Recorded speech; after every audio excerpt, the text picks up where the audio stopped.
ઢીંગલાની જેમ ઊભો શું છે ગૌરાંગ? કાંઈક કર.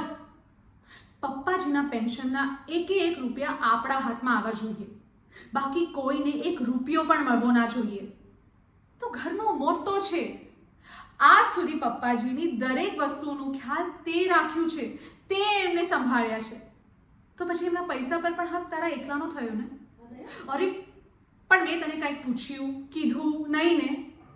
તો પછી હું જેમ કહું ને એમ કરવા માંડ. યાદ રાખજે, આ તમન્ના ક્યારે બોલે નહીં, ને બોલે ત્યારે ઇતિહાસ લખે. આવો આવો કંકુબેન, પધારો. નોકરાણી થઈને શેઠાણીના રૂમની બહાર કાન લગાડીને વાત સાંભળતા આવડી ગઈ છે ને તમને? કાંઈ બહુ સરસ. અમારાથી તમને ના થોડી પડાય, તમને તો પપ્પાજી આણામાં લઈ આવ્યા છે. પણ યાદ રાખજે છોકરી, પપ્પાજી ભલે તને દીકરી દીકરી કર્યા કરે, પણ તું આ ઘરની નોકરાણી છો, નોકરાણી.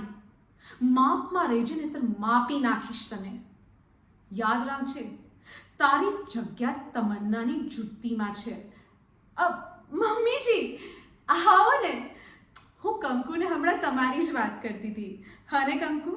હા, હું કંકુને હમણાં જ કહેતી હતી કે મમ્મીજીના જુત્તી પણ ઘસાઈ ગયા હોય તો મમ્મીજી નવી જુત્તી લેવાનું ટાળતા હોય છે, ને બાકી બધા જ છોકરાઓની ઈચ્છા પૂરી કરતા હોય છે. હા ને કંકુ? મેં આવું જ કીધું તું ને? હા, જો તમારી દીકરી પણ હા પાડે છે. ને કંકુ, મેં તને કેટલી વાર કીધું છે કે તારે મારા કામ નહીં કરવાના.